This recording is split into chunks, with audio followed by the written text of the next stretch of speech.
If you're going to participate in the undemocratic and feudal spectacle of crowning a king, you may as well go the whole hog and arrest dissenting citizens exercising their lawful right to protest as well. I'm Ash Sarkar, and joining me to discuss the crackdown and more is Mike Bankole. Mike, welcome. Hello, how's it going, Ash? I'm very well. I'm quite into this whole Michael Walker is dead, long live Mike Bankole. But just to reassure viewers, Michael Walker is alive and he is well. He's just enjoying his bank holiday in a beer garden somewhere. This weekend saw the crowning of the new king. But amidst the celebrations and security costing an estimated £250 million, we also saw the state clamp down on legal demonstration and arrest peaceful protesters. Republic is a political pressure group arguing for the abolition of the monarchy. Thousands of its supporters gathered in Trafalgar Square on Saturday morning to protest the coronation. They carried large "Not My King" banners and flags and chanted "Down with the Crown" from behind police barricades. Pretty much the most inoffensive and milquetoast protest you can get. But early that morning, 6 members, including the organisation's CEO Graham Smith, were arrested in central London at around 7:30am, about 2 hours before the coronation was set to begin. Smith and other arrestees were collecting drinks and placards for demonstrators. That's when the police swooped in. When a journalist asked one police officer the reason for the arrest, he replied, quote, "I'm not going to get into a conversation about that. They are under arrest, end of." 2 further Republic protesters were arrested later, and all 8 were held for 16 hours before being released without charge. Graham Smith has appeared on Radio 4's Today programme where he explained what contact the organisation had with the police prior to the event. We were simply unloading placards from our van. We were immediately descended upon by a large number of police officers from the, I believe they're called the TSG, a particular group of officers, and they immediately stopped us from unloading, detained us, searched us and the van. They told us that they were going to arrest us on suspicion of being equipped to lock on, which was untrue. There was nothing that we had in our possession that could have allowed us to lock on. They then took us and held us for 16 hours. And there was they also said they had intelligence, which is untrue. If they did have intelligence, their intelligence officers are either lying or incompetent, because there was never any discussion, thought, email, message, anything that suggested any intent to do anything disruptive. And we have had 4 months of close conversation with the Metropolitan Police in which we have explained to them exactly what we're going to do, where we're going to be. We told them that we how many placards we had, what they would say, that we would have flags, that we would have amplification equipment. The amplification equipment was then seized, and we were told that we would be arrested. My colleagues were told they'd be arrested if they used megaphones.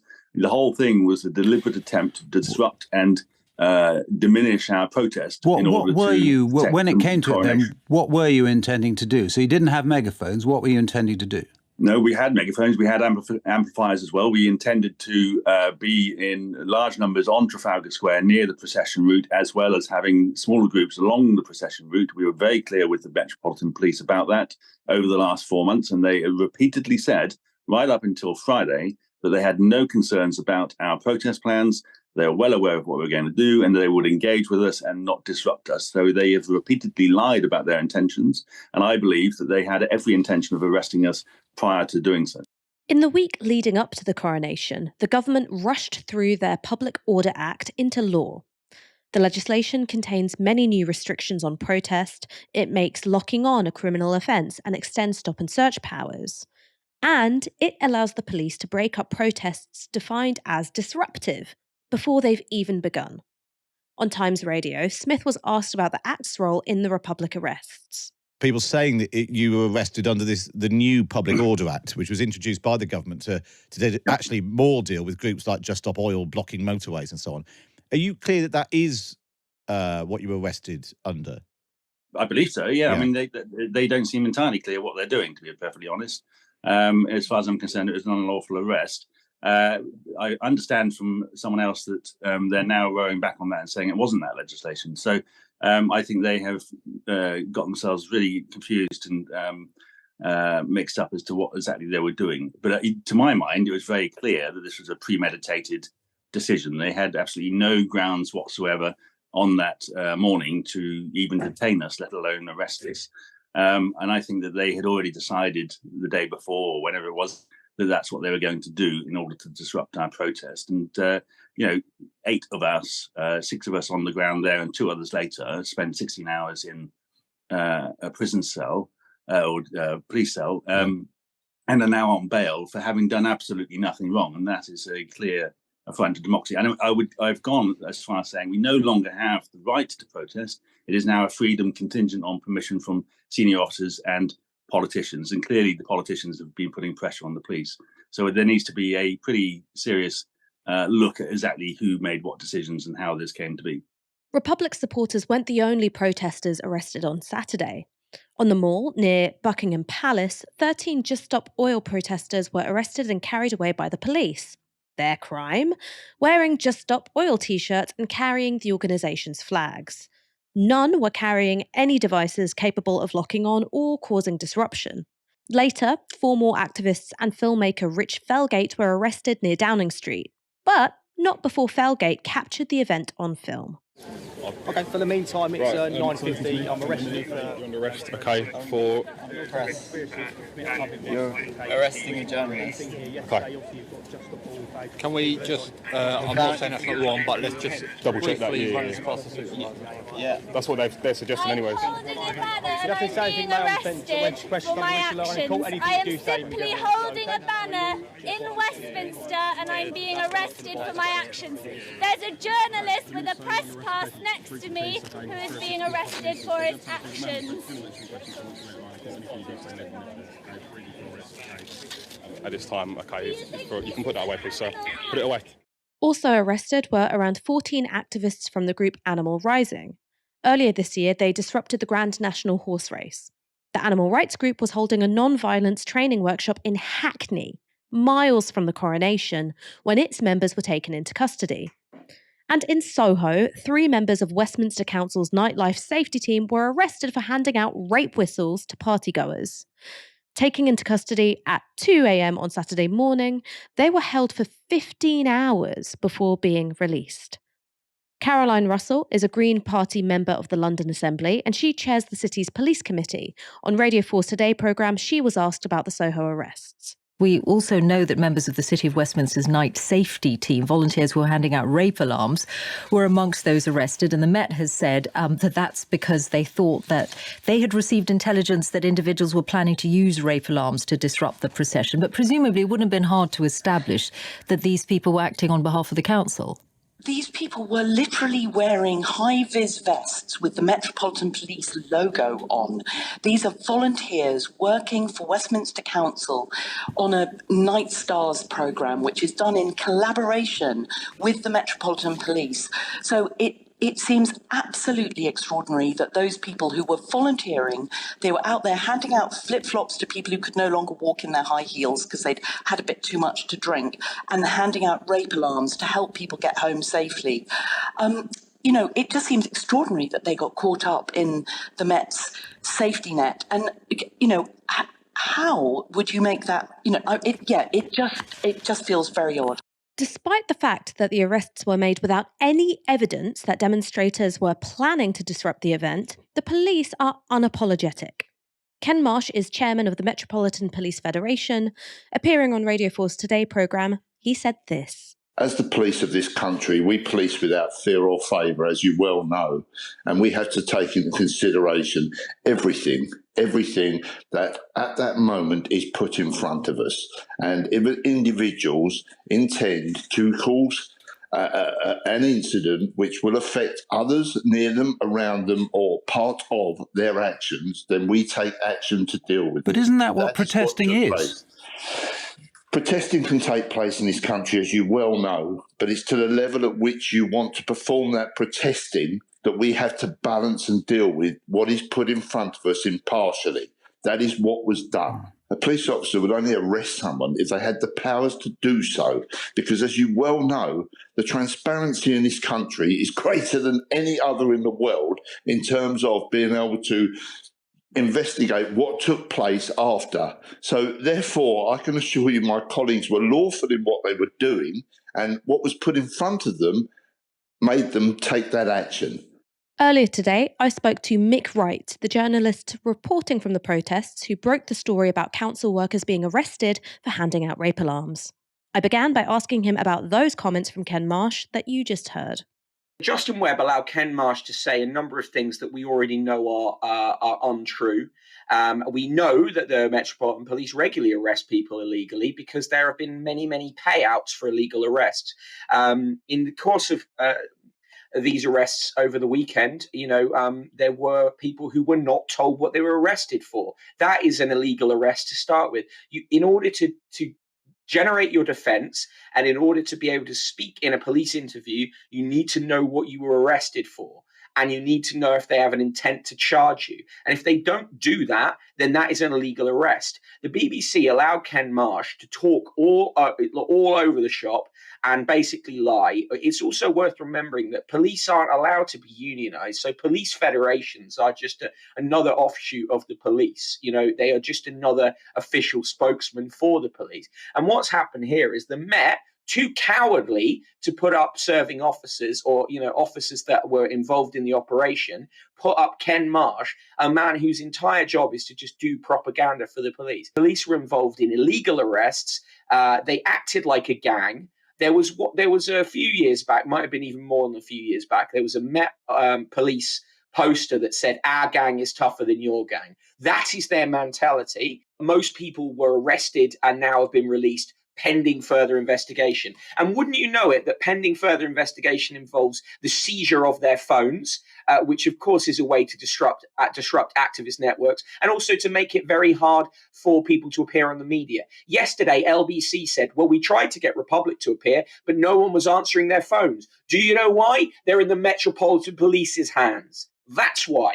So they cut the head off the Republic protest. They harassed Just Stop Oil. They attacked Animal Rising. They arrested people who were just there to help with women's safety, which is really special given the fact that we have had two prominent cases about serial rapists in the Met, one of whom murdered Sarah Everard.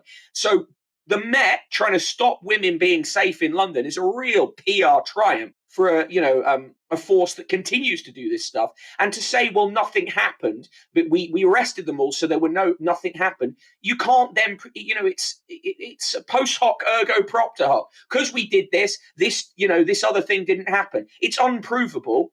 The Met are a danger to our society, and they proved it once again. There is not even rights here.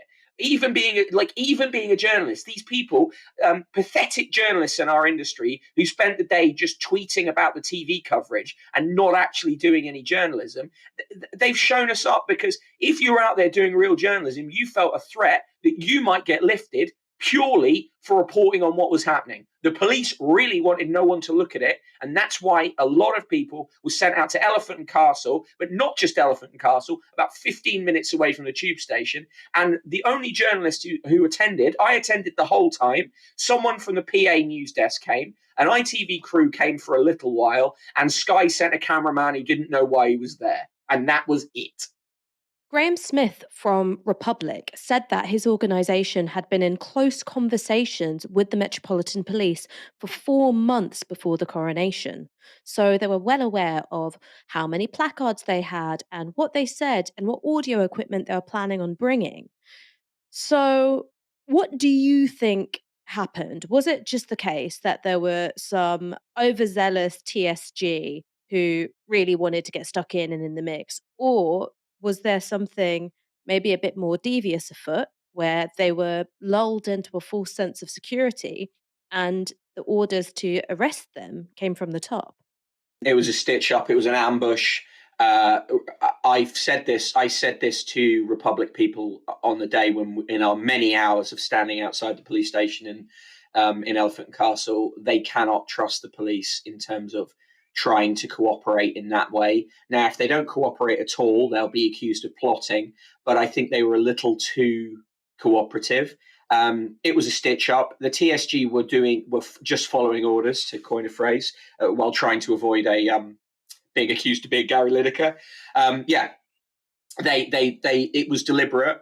And I talked to, of course, this, like, you try to have two sources for any claim.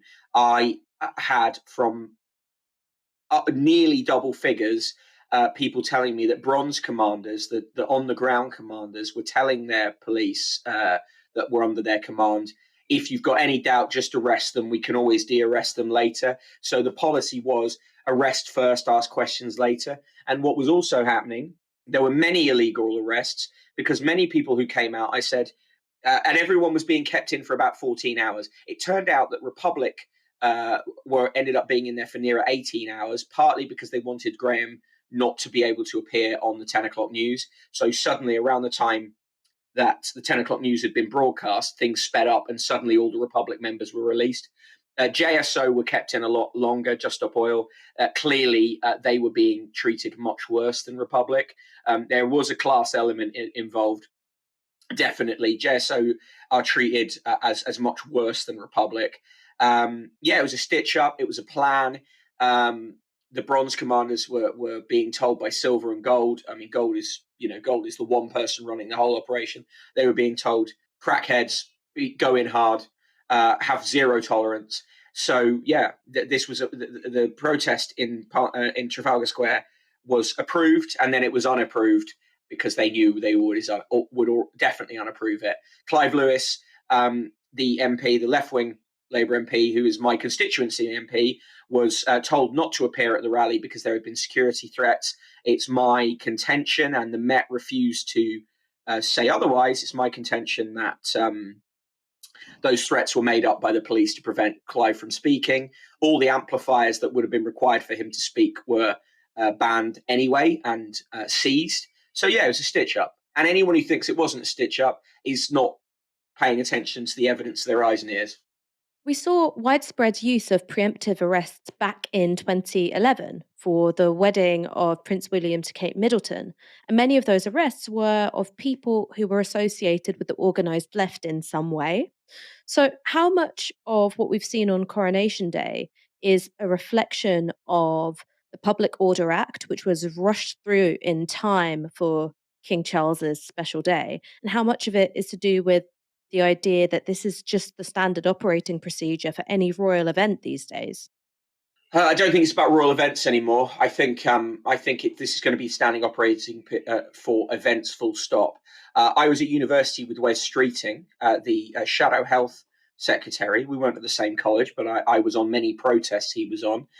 He might have had his political career stymied if these laws were in place, because we protested hard against the tuition fees. We were on anti-Iraq war marches, all kinds of stuff, and things that were allowed then would not be allowed now. What the Blair government did to suppress protest, and Thatcher government before them, has just gone supercharged here. I'm concerned for journalists because I was a nuisance to the police. I annoyed the police. Many police officers were annoyed by me at all levels over Saturday and Sunday. And they could have arrested me for that. I don't wish to give them any ideas, but the law is very loosely drafted. So basically, the biggest threat I said this on Sky News, and I say it again here, the biggest threat to free speech in this country is the Conservative Party, the Labour Party, and the Metropolitan Police. And it's not trans people or left-wing people, certainly not, as Sonia Soda wrote in The Observer, that it was the left that have caused this. Once again, our incredible powers have done things we didn't even know we were doing. The right and the Liberals are basically giving us a situation now where protest is illegal. And I would say to the right, do you remember when the Countryside Alliance kept getting lifted and nicked under the Blair era? It could happen to your pressure groups and your campaign groups when there is a different kind of government. And you'll moan and whine about it then, but you gave us this. This is the inheritance we have, that protest is de facto illegal in this country now. That was journalist Mick Wright speaking to me earlier today. So, does the government have any regrets about the 52 protesters arrested over the weekend? Apparently not. The BBC's Laura Koonsberg asked Culture Secretary Lucy Fraser whether she thought the right to protest was safe. Some activists and campaigners and the Liberal Democrats and some other politicians worry that actually the general right to protest is being eroded. Well, I regularly see protests. I mean, obviously, I work in the Houses of Parliament, and I walk through a protest or two or maybe three every day along Parliament. I think that is a fundamental right. We do need to make sure we get that balance right. And I do think it was right to bring in legislation. The police asked us for more powers. People's day-to-day lives were being affected. And I think it's absolutely right that we stand up for those people who want to go about their daily business. And you back the action the police took yesterday? So the police, as you know, Laura, are operationally independent, and they will have made tough calls yesterday. I mean, you will have seen that there were large protests taking place. The police were aware of those protests and they let them happen. But they will have made operational decisions on a case-by-case basis as to what steps they should have taken. And I know that they took into account, and I think they were quite right to take into account, the context of the event as a whole. We were on the global stage. There were 200 foreign dignitaries in the UK, in London, at an event. Millions of people watching, hundreds of thousands of people at the scene. I think it was really important that they took that into account when making their decision. So your right to protest depends on how many people were watching. Commander Karen Findlay led the Met Police's coronation operation. In a statement, she said this: "We absolutely understand public concern following the arrests we made. Protest is lawful and it can be disruptive. We have policed numerous protests without intervention in the build-up to the coronation and during it. Our duty is to do so in a proportionate manner in line with relevant legislation. We also have a duty to intervene when protest becomes criminal and may cause serious disruption. This depends on the context. The coronation is a once-in-a-generation event, and that is a key consideration in our assessment. A protest involving large numbers has gone ahead today with police knowledge and no intervention." Mike, why aren't establishment media outlets more angry about the fact that journalists were arrested on Coronation Day and legitimate lawful protests, which had been planned in consultation with the police, ended up facing arrest? I think a lot of this is to do with the stance that, mainstream media, established media have chosen to adopt during the coronation, which is, this is not the time to raise concerns about the royal family. It's a time to just, honor the royal family, let's enjoy this bank holiday, let's have a good time. And that just feels weird. This is the coronation of an unelected head of state. Now is as good a time as any, if you are someone who's a Republican, to voice those concerns. And I think it's really weird the media seems to have adopted this stance. But thinking bigger picture here, the establishment media, they're part of the establishment. And I think the establishment and what republicanism means to them is, republicanism won't just come overnight. It'll be part of a wider movement that challenges the structures that exist in society today and trying to reimagine a more fair and equitable society. At the moment, the structures of society that exist favor the establishment media.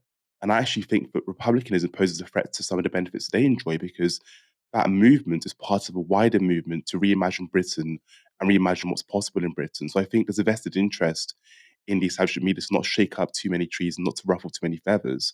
This one, let's get on with this weekend, God save the king and all of that stuff. And, they maybe later on down the line, we can raise some concerns about the king, but let him have his weekend. But no, this is the best time for Republicans to raise concerns about the royal family. And it's an absolute disgrace that they were, not afforded the opportunity. And yes, a lot of this does speak to the Conservatives' wider image in terms of a crackdown on protests. Absolutely it does. But I do think establishment media's, response to this has spoken about their vested interest in not ruffling too many feathers and just carrying on with business as usual. Yeah, I've got to agree with you. I think that the general approach from media is, well, lots of people enjoy the coronation, so people that don't are in a minority and they're a nuisance to everybody else, which I think is a really unhealthy way to view the democratic right to protest. We've already spoken about the new Public Order Act passed by the Tories. It has empowered the police to clamp down on political protest. Now that it's looking likely that the Labour Party will be in power after the next election, a reasonable question is, what would they do about these draconian laws? This was put to Shadow Foreign Secretary David Lammy on LBC, who said this. This repeal question, you get this a lot in politics. We can't come into office picking through all the Conservative legislation and repealing it. It would take up so much parliamentary time. We need a positive agenda. The primary thing is cost of living, inflation, and getting growth back into this country. Keir Starmer's been right to prioritise it. And in the last item, we were talking about the local elections. It's clear that people were voting on that basis. Andrew Gwynn is Shadow Minister for Public Health. He was asked the same question on Sky News. You voted against the Public Order Act. Do you think Labour should then repeal the legislation if Labour get into power? Well, I think we have to look very closely at this legislation, because it's not just about the right to protest. It's also got fundamental issues with the right to strike as well that we need to take a very clear look at. So I think that the next Labour government will look very carefully at this piece of legislation. But looking carefully at it doesn't mean anything, does it? It doesn't mean you're going to reverse it. Well, we need to see how it's working, and if it's not working in the way that the government says it's intended to work, then that's something that needs addressing.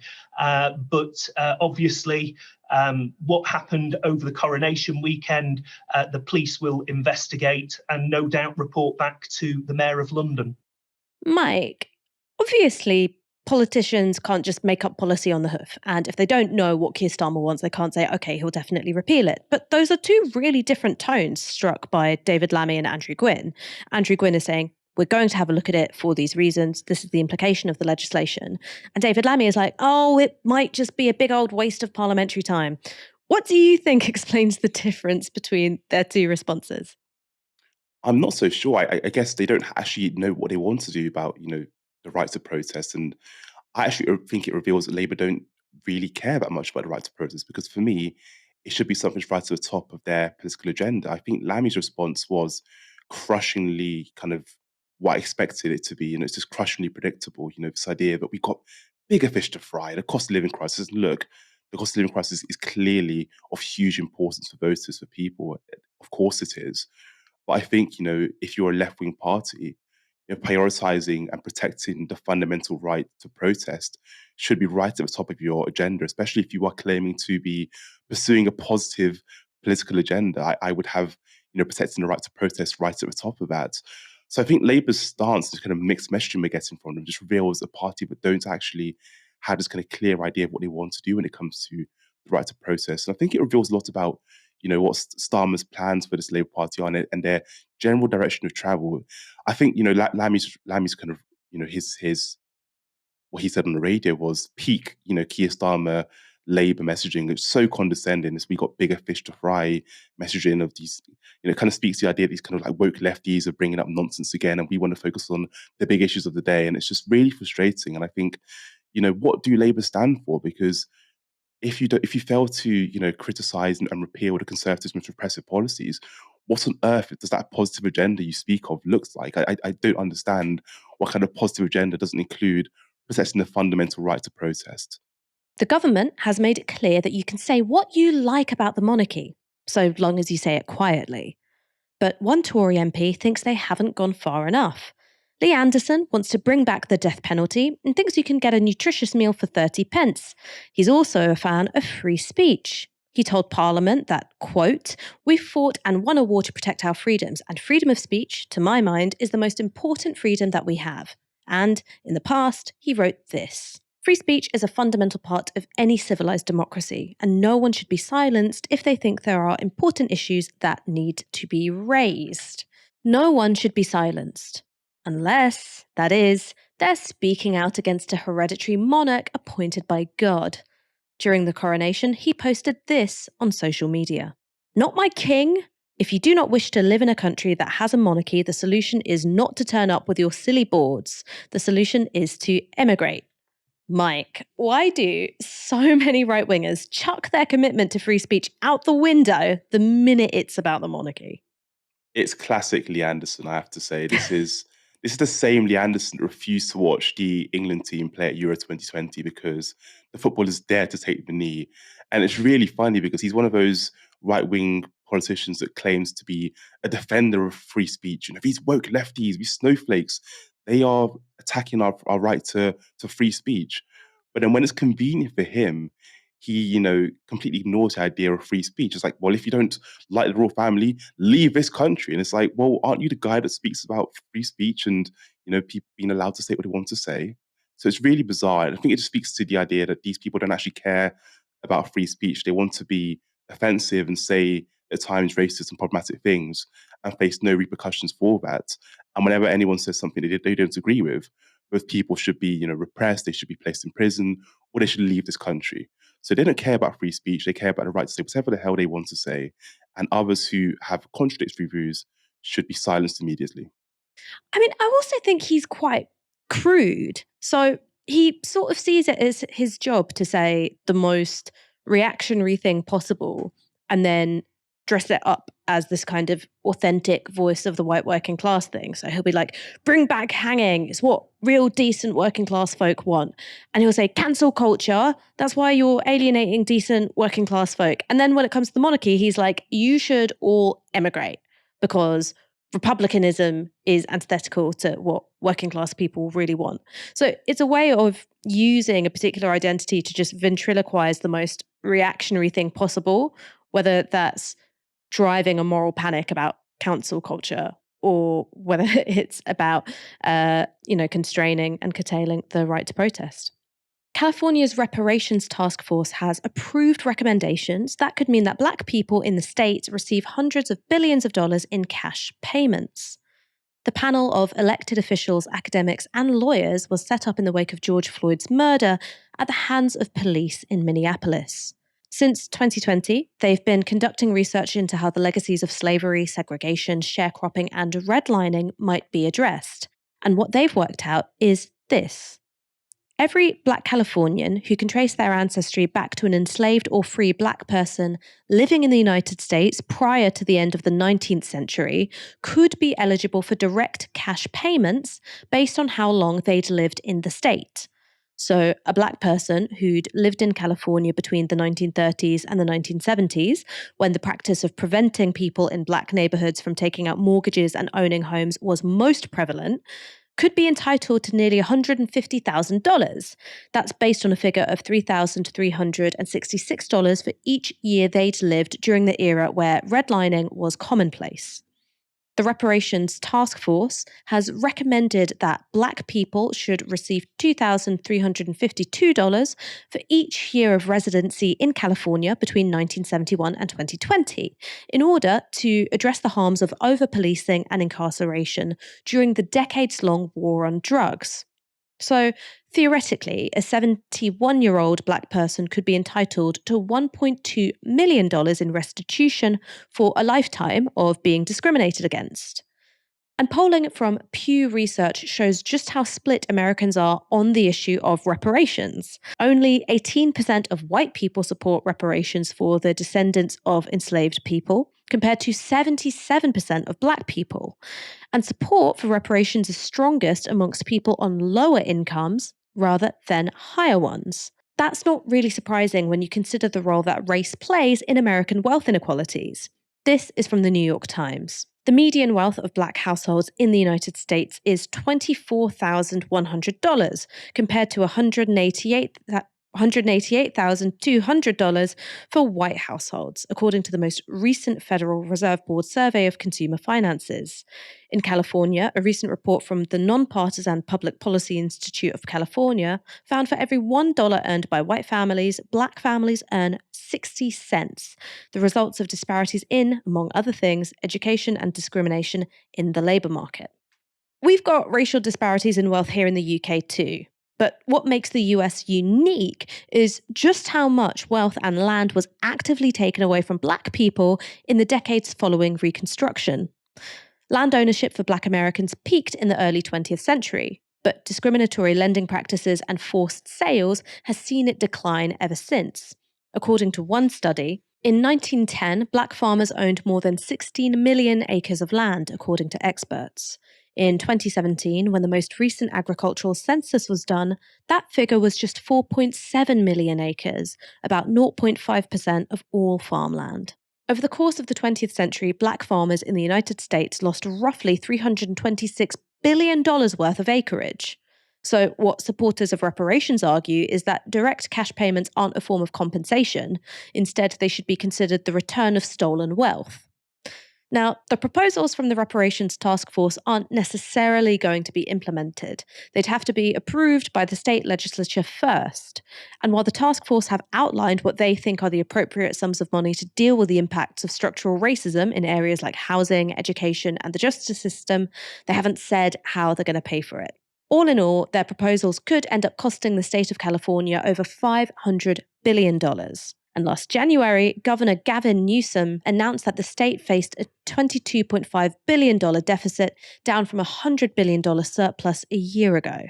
The Reparations Task Force represents the biggest step towards financial restitution for Black Americans, whose lives have been materially impacted by racism. But other movements for reparations have focused on policymaking rather than direct payments to Black people. In 2021, officials in Evanston, Illinois, a Chicago suburb, approved $10 million in reparations in the form of housing grants.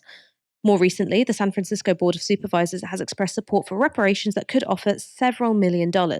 And in nearby Hayward, California, city officials are hearing proposals for reparations of land taken from Black and Latino families in the 1960s. Meanwhile, CARICOM, an organization of 15 Caribbean states, created a reparations commission and issued a 10-point plan for reparatory justice. They called for a formal apology from European governments for slavery and colonization, a land development plan, and debt cancellation.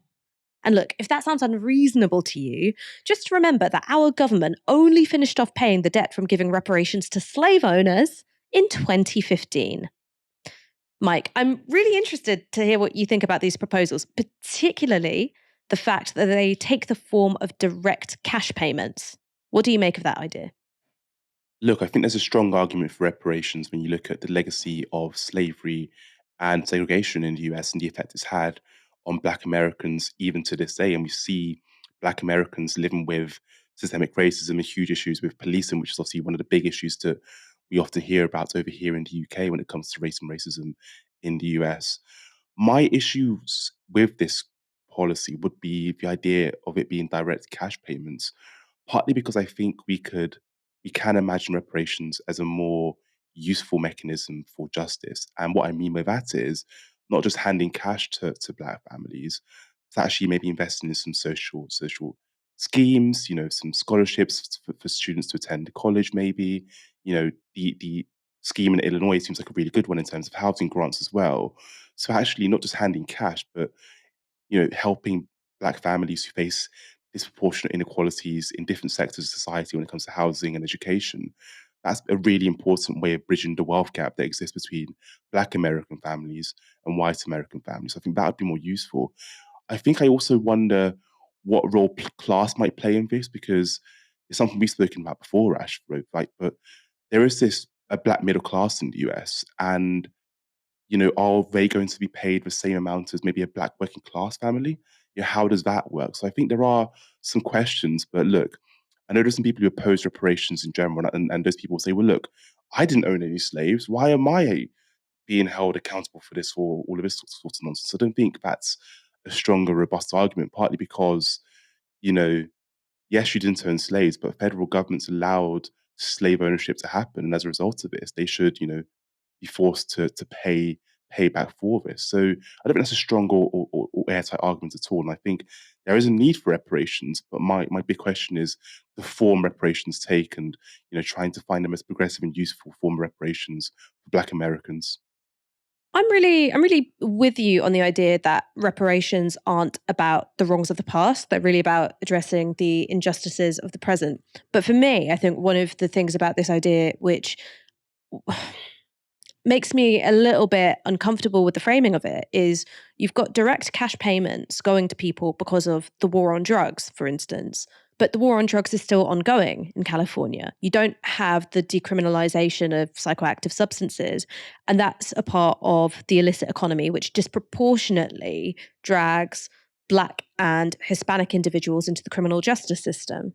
So for me, there is something intensely odd about the idea of, okay, we're going to issue reparations from 1971 to 2020, but the war on drugs is still ongoing. But I think this is a really interesting set of measures. It's a story that we'll be keeping an eye on as well. So let's see how it does at the state legislature. Suella Braverman's Rwanda scheme has been criticised by human rights organisations, charities, left-wing activists, and even a few members of the Tory party. But now, a pretty massive establishment figure has come out against it too. General Sir Richard Dannett is the former head of the British Army and now a crossbench peer. Speaking to The Independent, he said this about Braverman's approach to asylum seekers. The government are entitled to bear down on people coming on small boats who are simply seeking a better life. Whether sending people to Rwanda is the right policy, I have my doubts. It seems to be aimed at deterring others from coming because there is a strong sanction against them. I'm uncomfortable with it. Dannett sits on the all-party parliamentary group on war crimes, and part of its remit is looking at the perpetrators of the 1994 Rwanda genocide and its aftermath. He went on to say this: I've been to Rwanda, and the shadow of the genocide there in the 1990s hangs over the country. It's ruled with a very firm hand by Paul Kagame. It's got a pretty dark history, and it's not the sort of environment I would put people from Syria and elsewhere in the world into. In recent weeks, Braverman has enjoyed linking refugees to, quote, heightened levels of criminality, while claiming that they have values, quote, at odds with British values. This was Dannett's view of her tactics. It's somewhat surprising that Suella Braverman is persisting with an unpopular policy. I fail to understand why the Home Secretary is continuing to run down the remaining political capital of Rishi Sunak's government. General Dannett wasn't the only establishment figure to pan the Home Secretary's attitude to asylum seekers. Michael Heseltine was Deputy Prime Minister under John Major. He told The Independent this: This is not the Conservative Party I joined, and there is a very nasty flavour of commentary beginning to develop. I was deeply concerned at the implication that somehow there is a different sort of human being that is seeking refuge in this country. Mike, people who would normally be quite ideologically aligned to the Conservative Party are criticising the Rwanda policy. Do you think that's the kind of thing that might keep Suella Braverman awake at night?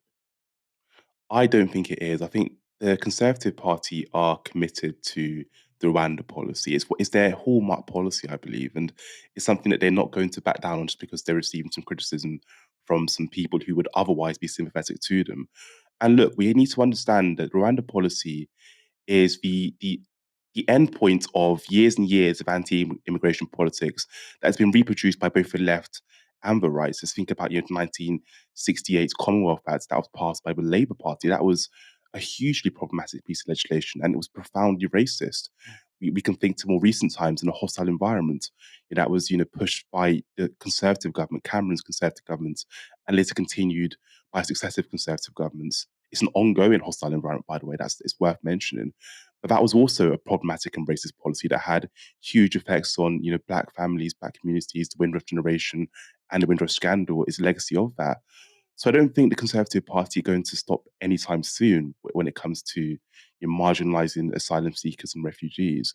That's their modus operandi in 2023, and it's a continuation of their past approach to immigration. They don't care about these dissenting voices. I think they would call these voices snowflakes and the woke left who are trying to take them down. So I think the Conservatives are committed to this, but this is all part of a bigger picture. Both parties, the Labour Party and the Conservative Party, when they've been in power, both parties have pursued quite problematic approaches to immigration policy. And this is arguably the most egregious policy we've seen passed by the government or attempt to be passed by governments. And it's just a continuation of a long history. I was wondering what you thought about the nature of General Dannett's objection to the Rwanda scheme, because he's saying, I don't like the fact it's a deterrent and Rwanda is an inappropriate country to send asylum seekers to. But I don't know, what do you think that is a principled objection to it, or does it leave something to be desired? I take exception with his suggestion that, Rwanda is this country in the shadows of genocide and it's not appropriate sending asylum seekers there. It's not appropriate sending asylum seekers anywhere when they come to seek refuge in the UK. I think, lots of criticism of the policy, whether it's on the Labour side and Labour, they criticise it as being unworkable. And we have, this criticism of, the shadows of genocide are in Rwanda, it's not a safe place to send asylum seekers. The focus should be on the inhumane and racist nature of this policy, not the fact that people are going to be sent to Rwanda or that it's unworkable.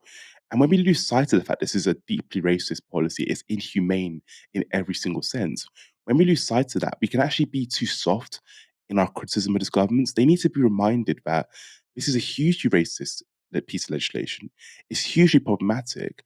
And those are the reasons why we have objection to it, not because people are being sent to Rwanda. It wouldn't make it any better if people were being sent to a beach in Hawaii. You know, people should not be sent away while their claims are being processed. That's not how we should do immigration. If we want a safe system, you know, a good and fair immigration system, it's about providing safe and legal routes for people so they don't have to cross over on these boats. That's the focus. That should be the focus for us. For people on the left, the focus should be, you know, on pushing the government to provide safe routes and focus on the inhumane nature of this policy. Let's move on to our next story. As the dust settles on the Tories' disastrous local elections performance last week, pundits and politics nerds alike are now focused on what this all might mean in a general election. The Conservatives did even worse than expected, losing over 1,000 seats. But while Labour's gains were good, they didn't reflect the massive poll lead they've maintained over the government in national voting intention. So how might this all play at the ballot box? Colin Rallings and Michael Thrasher looked at the results from the local elections and put together a projection for a general election. We have examined 4.2 million local election votes cast in 2,000 wards not subject to boundary changes. We have extrapolated from them to calculate a national equivalent vote of how the parties would have fared if these elections had taken place in every part of the country. This puts the Tories on 29%, below both last year's local elections and the comparable contests in 2019. It is their lowest point on this measure since 2013. Labour is on 36%, up 5 points on 2019, but surprisingly only a marginal improvement on a year ago. This equates to a near 10 percentage point swing from the Tories to Labour since December 2019. Repeated at a general election on a uniform swing, these figures would lead to a hung parliament, with Labour comfortably as largest party, but still short of a majority. There's obviously some caveats here. People vote differently in general elections than they do in locals, and in 2004, Labour were 11 points behind in the locals before coming back to win the main event. But if Rallings and Thrasher are right, this would mean we're on course for Labour to form a government, but they would rely on votes from other parties in order to get legislation through Parliament. There are a couple of ways that Labour might want to navigate a possible hung Parliament. There's a confidence and supply arrangement like Theresa May had with the DUP, where they get the votes of MPs from the Lib Dems, the Greens, or the SNP in return for some policy concessions. Or there's the 2010 option, go into a formal coalition. That means that MPs from other parties would take on junior ministerial positions. And with the whiff of coalition hanging in the air and fresh from nicking seats off the Tories in their southern heartlands, Ed Davey of the Liberal Democrats popped up on the BBC to talk to Laura Kuenssberg. Let's talk about then your relationship with the Conservatives, because on this week's numbers, it suggests that Labour would be overwhelmingly the biggest party, but wouldn't be able to necessarily govern on their own. It might be a hung parliament. You've clearly ruled out working with the Conservatives under Boris Johnson, but would you consider working with Rishi Sunak in some kind of coalition? No. I spent all my life fighting the Conservatives. You were in coalition with them for 5 years. You sat around the cabinet table with David Cameron. And I fought them every day during that period, let me tell you. But you were on the same side. You were part of that government. You can fight within a government. It's quite possible, and I did every single day. And I beat them on things like renewable power, where we quadrupled renewable power. But when I became leader of the party, I made it very clear that my job was to get the Conservatives out of government. So I want to beat lots of Conservative MPs, and it wouldn't be very sensible, would it, having spent all that time defeating Conservative MPs, trying to get them out of government, then to put them back in. Well, politicians sometimes change their minds, but you've been very clear you're not going to do that. What about working with the Labour Party? Would you do a coalition deal with Keir Starmer? Well, that is a hypothetical question, because we don't know what's going to happen after... It's a very real political question. Well, we don't know what's going to happen after the next election, as you know. And, as I said just to one of your questions earlier, we are not going to take the voters for granted. We have got to earn their support to manage to get into a position where there are many more Liberal Democrat MPs in the next Parliament. But you are explicitly ruling out working with the Conservatives. I know you don't want to give 100% clarity, but by implication, you are open to working with Labour in some kind of coalition arrangement. No, the focus is on getting rid of Conservative MPs, and I make no apology for our that. Our viewers aren't daft. They can hear you're very happy to say, I'd never work with the Tories, but you don't say that about the Labour Party. So if there were to be a hung Parliament and the Labour government, Keir Starmer gets you on the blower after you chat in Westminster Abbey and says, OK, I need your backing, what would your price be? But listen, that is a hypothetical question. When I'm knocking on doors around the country and I'm talking and listening to people on the NHS and the cost of living, on sewage and many, many other issues, they're not bringing that up. They want to know what the Liberal Democrat policies would be. And what I want to do is to win lots of seats, mainly off the Conservatives, some off the SNP, and then you'll have lots of Liberal Democrat MPs able to push forward Liberal Democrat policies, whatever the combination of the next Parliament. That was a pretty coy performance from Davey. Reading between the lines a bit, it looks like he's trying to present the Liberal Democrats as the rational choice for tactical voters who want to give the Tories a bloody nose without getting too caught up in the details about what comes next. That makes sense. The local elections show that people are motivated a lot more by anti-Tory sentiment than they are pro anything else. And the Lib Dems tend to do well when people think about voting tactically. Since last week's local elections, Ed Davey's Liberal Democrats have enjoyed a pretty significant bounce. This is the latest polling from Redfield and Wilton. As you can see, Labour is down 4 points, taking 41% of those polled. That's their lowest share since August last year, when Boris Johnson was Prime Minister. The Conservatives are up by 1 point at 29%. But the Lib Dems are enjoying their highest share since the 2019 election, with 16%. That's a 4-point bump since April 30th. So if you're nicking votes off the major parties and licking your chops at being looped in on a confidence and supply arrangement or a coalition government, you wouldn't name your price now, or worse, imply that you would do the job for free. Keep your powder dry. But Ed Davey's reticent performance on Koonsberg hasn't stopped politicos getting their feathers in a ruffle at the prospect of a Labour-led coalition government. Here's what the ever-measured and reasonable Dan Hodges had to say in the Mail on Sunday.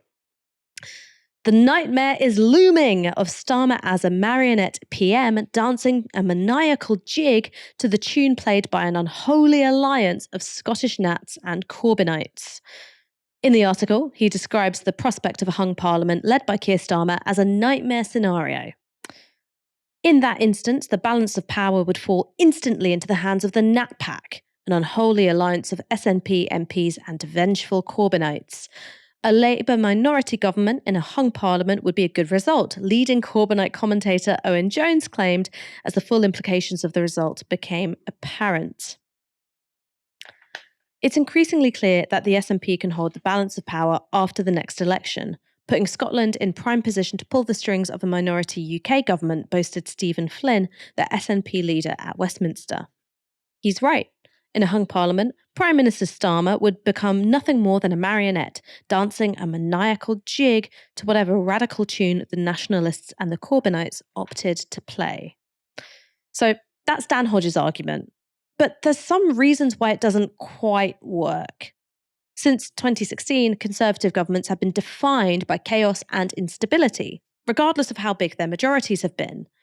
Look at Boris Johnson and Liz Truss.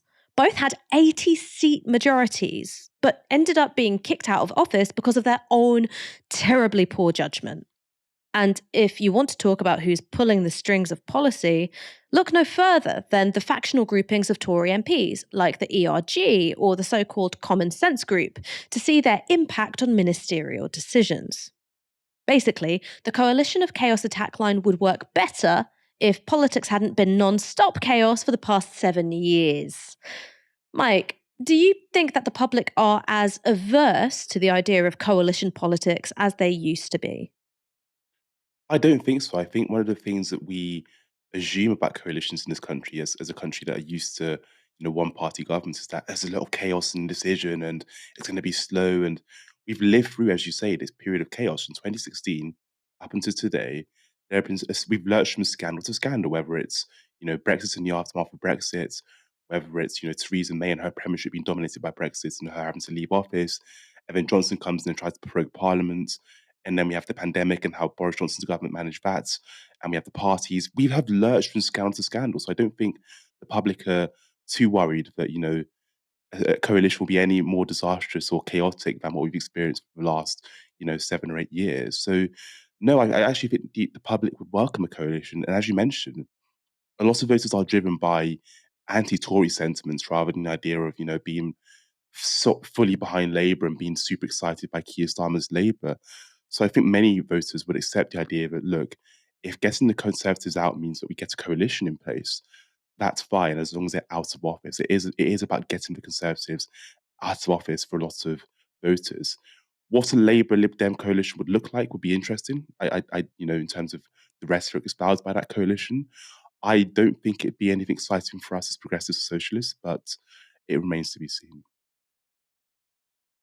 I mean, the article is a bit breathless and histrionic, but there's an interesting point here about whether Keir Starmer's ongoing purge of leftists from the Parliamentary Labour Party reflects a deep down anxiety that MPs like Jeremy Corbyn or Sam Tarry or Diane Abbott would have power and influence in the event of a hung Parliament. And when it comes to the Liberal Democrats, there are some pretty sizable tensions between what they want and what Keir Starmer has said are his priorities for government. It's likely that the Lib Dems will want something on proportional representation, which has recently been ruled out by Keir Starmer. And it's hard to see how Labour's ambitious house-building plans line up with the Lib Dems' commitment to NIMBYism. The banter timeline, obviously, would be that Ed Davey makes the abolition of tuition fees his price for entering into coalition with Keir Starmer, who's had his very own Nick Clegg moment before he's even got into power. But we will be keeping an eye on the possibilities of coalition politics in future shows. For now, that is all. Thanks, Mike, for joining me tonight. Always a pleasure, Ash. Always a pleasure. And we will never let Michael Walker back in this room again. Thank you, everyone, for watching this live stream. We'll be back tomorrow at 6 p.m. for another live stream. For now, you've been watching Novara Media. Good night.